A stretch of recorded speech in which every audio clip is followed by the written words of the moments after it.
Vecina. Entrevista. A grande verdade. Entrevista. Já deve estar nos ouvindo o Dr. Gonzalo Vecina, fundador e ex-presidente da Anvisa, a Agência Nacional de Vigilância Sanitária. Foi secretário nacional do Ministério da Saúde, foi secretário municipal de saúde de São Paulo, professor da Faculdade de Saúde Pública da USP, superintendente do Hospital Sírio-Libanês. Dr. Gonzalo Vecina, o senhor está nos ouvindo, doutor? Muito bem, e vocês estão me ouvindo? Estamos ouvindo muito bem, muito obrigado por estar com a gente hoje. Não é um dia feliz, mas é um dia importante e poder contar com a sua palavra aqui, com a sua experiência, com todo o seu histórico que eu já apresentei aqui agora, vai ser muito valioso para quem estiver nos ouvindo, quem estiver nos assistindo pelas redes sociais. Dr. Gonzalo Vecina, um ano depois de registrada a primeira morte por Covid-19 no Brasil, a gente chega a esse triste e dramático cenário de mais de 10 milhões de contaminados, 252 mil mortos no país e o maior índice de mortes por 24 horas registrados nesta semana de ontem, né? Com 1.582 mortes.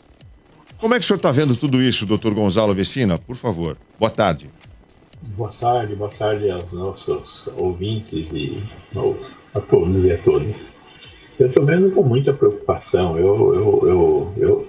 Quando essa crise começou, era uma coisa assustadora. A gente não conseguia imaginar o fim disso e jamais imaginei que fosse durar tanto tempo e com tantos casos como nós estamos vivendo aqui. Jamais achei que isso fosse ser uma experiência pior do que a gripe espanhola, como já está sendo pior do que a gripe espanhola, com os dados que nós temos da gripe espanhola e os dados que nós temos agora aqui. Quer dizer, nunca imaginei que a gente fosse passar por um desastre governamental como o que nós estamos passando agora, de não ter governo federal, de ter uma ausência total de condução da crise sanitária pela qual o Brasil atravessa. Então, eu estou assustadíssimo, estou muito assustado com esse momento que nós estamos vivendo agora, porque de repente os casos estão subindo e não param de subir. Eu não esperava que nós fôssemos vencer os números que nós já tínhamos tido, que eram desastrosos lá de junho, agosto do ano passado. Aquilo que nós fizemos ontem o maior número de mortos em um dia dentro da média móvel. Então, é de tirar o fôlego. E o pior é que eu tenho muito medo dos nossos governantes que não estão conseguindo ter a coragem de adotar as medidas, e não tem muito jeito, tem que ser adotada. A economia vai ter que ser sacrificada mais uma vez para reduzir o número de mortes. Agora, não se trata só de conseguir reduzir o número de mortes, nós também temos que conseguir salvar minimamente as pessoas. Então, tem que ter uma política para quem vive da economia informal de distribuição de recursos. O auxílio emergencial é fundamental que retorne urgentemente, e o Congresso está lá discutindo se deputado pode ser preso ou não pode ser preso. Tem que aprovar a PEC emergencial para distribuição de recursos para a população que está passando fome. E tem que criar também algum tipo de proteção para pequena e média empresa, que vai sofrer mais um pouco ainda, porque se nós não determinarmos um lockdown, uma paralisação da economia pelos próximos 14 dias, o desastre vai ser completo. Nós já não temos leitos, nem de UTI, nem leitos normais para internar os pacientes. Os médicos já estão fazendo escolhas de Sofia praticamente no Brasil todo. Então, a única alternativa que nós temos para reduzir o número de casos é parar a economia. Se eu não parar a economia, as pessoas vão continuar se encontrando e, na medida em que se encontrarem, vão aumentar o número de casos. Essas novas cepas que estão aí são cepas que têm uma disseminação muito rápida. Então, nós temos que dar um freio na economia, infelizmente, por 10, 14 dias, para reduzir o número de casos, para poder continuar socorrendo as pessoas, enquanto a vacina não chega. Na medida que a vacina começar a chegar, espero que a gente consiga diminuir essa desgraça e que não apareçam novas cepas. Mas isso só vai acontecer a partir do final de março, que nós vamos ter alguma regularidade na entrega de vacinas. E aí, isso vai ter que andar, nós vamos ter que chegar lá em agosto, setembro, para ter uma população razoavelmente, uma parte razoável da população vacinada, pelo menos. Então, a situação é muito, muito preocupante. Professor Paulo Cruz. Doutor Gonzalo, boa tarde, muito obrigado aí por o senhor estar conosco. Existe uma impressão, acho que assim, é importante a gente tentar esclarecer, porque existe uma impressão que varia nas pessoas. Então, quer dizer, quando a gente falou no começo do programa que o Brasil só perde número de mortes para os Estados Unidos, né? Aí as pessoas vão fazer aquela conta de número de mortes por 1 milhão de habitantes, né, que coloca o Brasil numa outra posição em relação ao número de óbitos aí pela Covid-19. Então, o senhor que está acompanhando isso de perto, que é um homem da ciência, que é um médico e tal, a gente pode relativizar esse número de mortes que a gente tem, ou, digamos assim, não considerá-lo tão dramático como algumas pessoas têm tentado passar, né, dizer, não, tá, em número por 1 milhão é 23º, então não é tão preocupante assim. O que o senhor comentaria sobre isso para a gente tentar esclarecer um pouco a população em relação a esses números?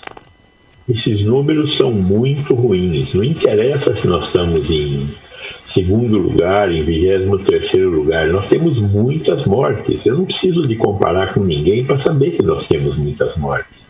Eu não preciso comparar com ninguém para saber que ontem eu tive o maior número de mortos da história dessa pandemia aqui. E é muito morto, morto que não deveria estar morto, gente que deveria estar viva no meio de nós, gente que não tinha que ter morrido. Por quê? Porque saiu na rua e se contaminou, quando poderia ter ficado em casa, se tivesse condições de ficar em casa. Se não tivesse que pegar o transporte coletivo cheio de gente, que tivesse transporte coletivo com menos gente dentro, dado a regra e dada a circulação. Ele não pode andar gente de pé dentro do ônibus. Então, como é que faz para as pessoas irem trabalhar? Tem que pôr mais ônibus. Mas se puser mais ônibus e lotar menos os ônibus, os empresários vão ganhar menos dinheiro, vão perder, sei lá. Então, tem que resolver esses problemas que foram aparecendo. Agora, o que não dá é para as pessoas terem que ir trabalhar num ônibus cheio e pegarem a Covid dentro do ônibus, dentro do trem, dentro do metrô. Nós temos que procurar resolver isso. Agora, é um trabalho do Estado e é um trabalho da sociedade.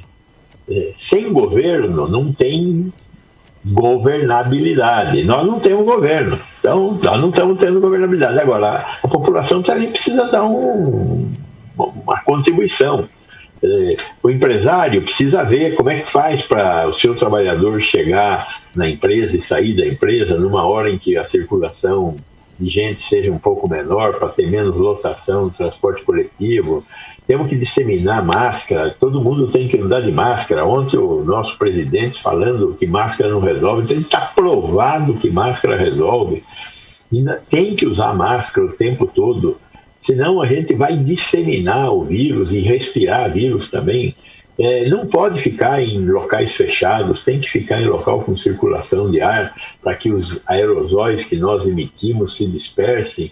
Então, essa história de que nós somos 20º não sei o quê é bobagem. Não interessa onde nós estamos, nós temos mortos demais e nós temos mortos demais porque nós estamos facilitando para o vírus.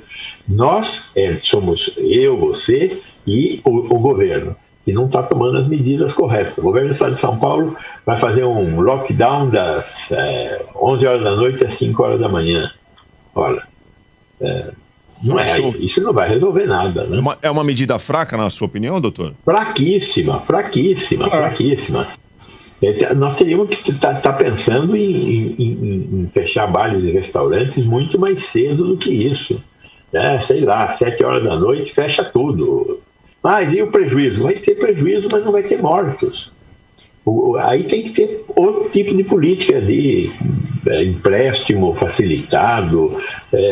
Alguma coisa tem que fazer para conseguir ajudar as pequenas e médias empresas, para que elas possam passar por esses 14 dias que nós vamos ter que passar para reduzir o número de casos. As UTIs estão cheias, os hospitais estão cheios, nós precisamos reduzir o número de casos. Só tem um jeito de reduzir o número de casos, reduzindo o número de encontros.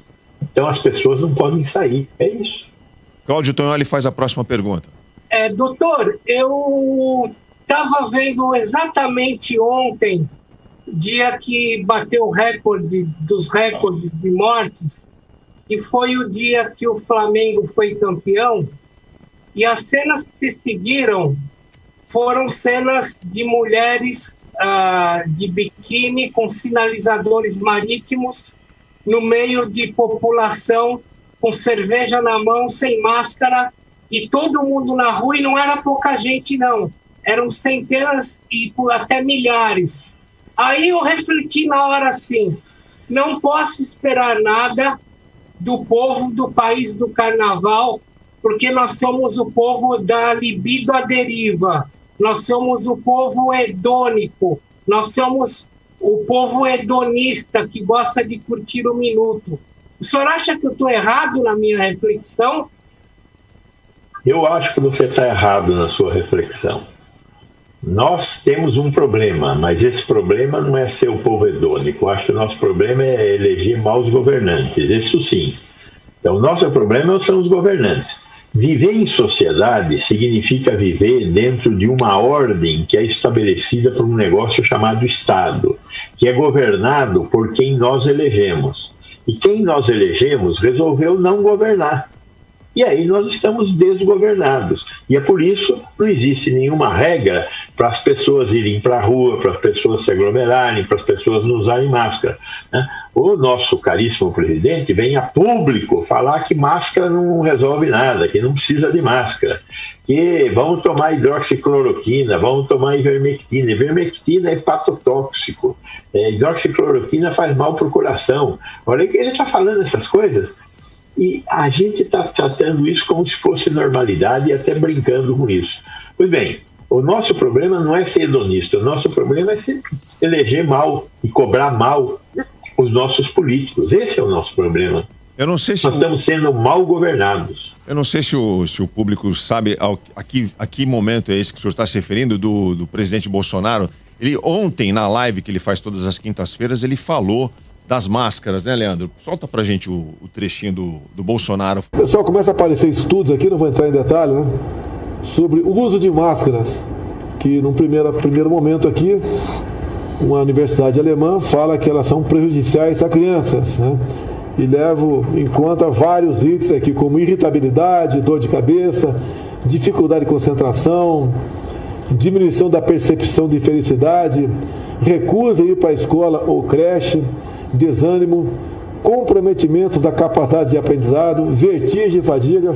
Então começa a aparecer aqui os efeitos colaterais das máscaras. A imprensa já descobriu da onde é essa pesquisa que o presidente Bolsonaro alega que foi feita por uma universidade. Não é verdade. Isso, na verdade, foi uma enquete online feita por um site lá na Alemanha. E ele pegou essa enquete de internet que perguntava sobre relatos de crianças que usam máscara na pandemia, e ele usou isso na live de ontem para dizer, justamente ontem, o dia que o Brasil bateu o recorde de mortes por 24 horas, para dizer que máscaras tem aí uma crítica ao uso de máscaras. Como é que o senhor vê isso? É triste, né, doutor Gonzalo? Veja, o presidente tem uma agenda.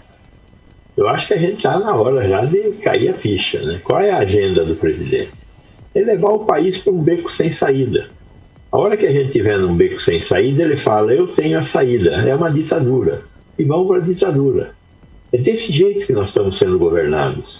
Por que até hoje nós não compramos uma vacina pelo governo federal? Nós estamos em fevereiro, entrando em março. O Chile começou a comprar vacina em setembro.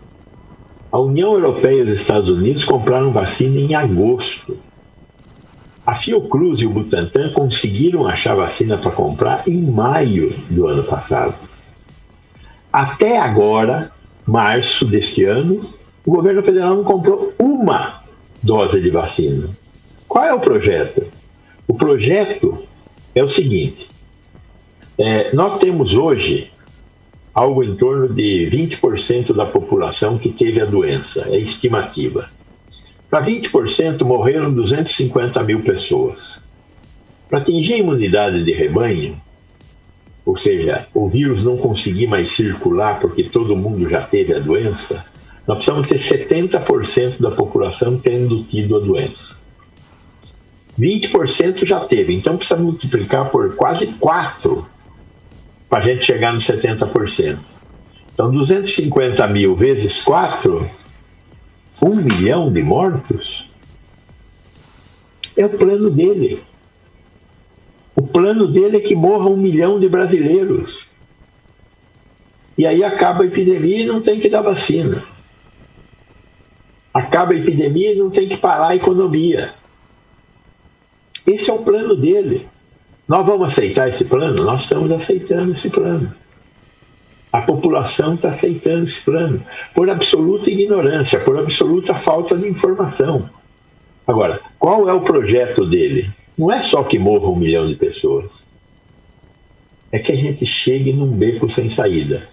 O que ele mandou para o Congresso?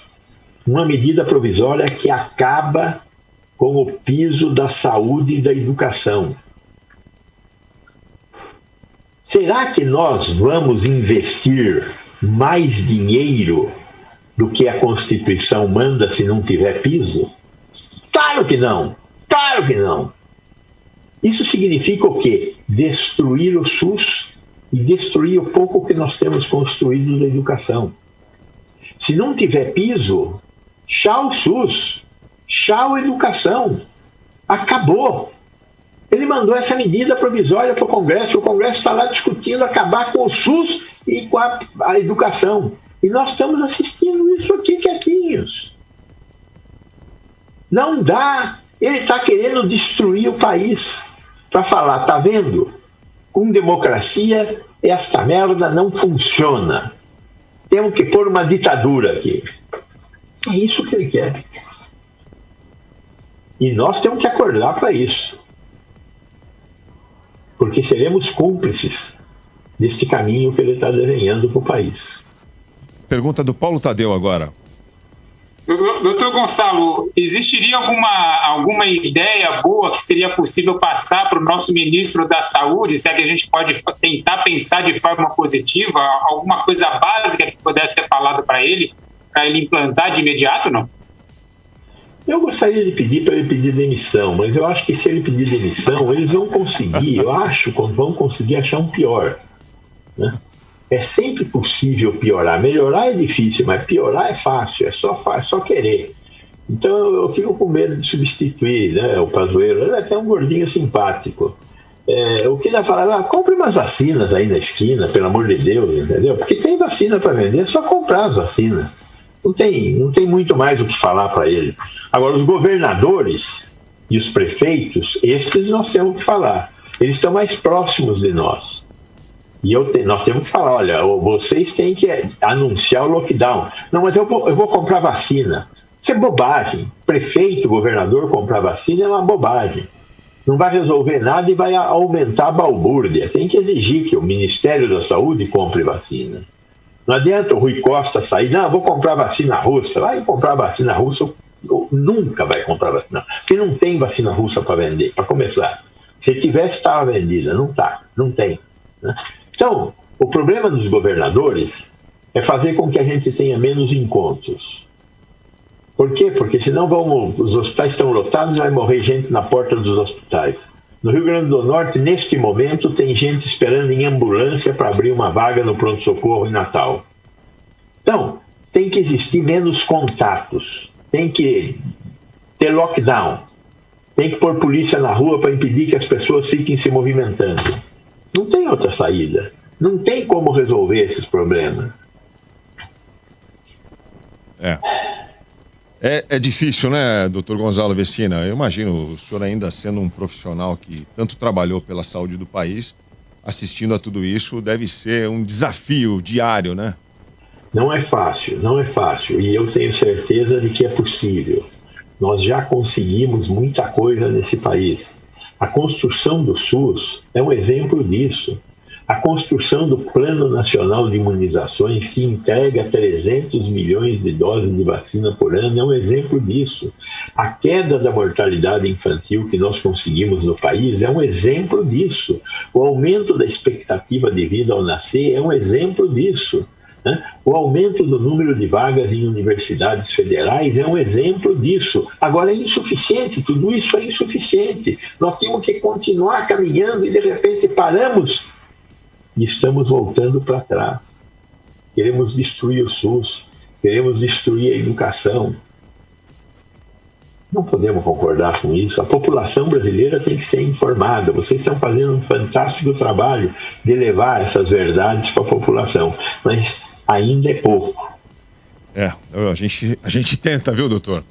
Bom, eu preciso encerrar aqui agradecendo muito o senhor ter aceito o nosso convite.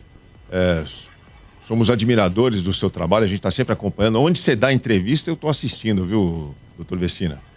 Parabéns aí também pelo seu trabalho, viu? Muito obrigado. Ficamos aí com o canal aberto sempre que o senhor quiser falar ou passar qualquer informação, conta com a gente aqui, tá bom? Muito obrigado. Obrigado, boa noite para vocês. A Grande Verdade.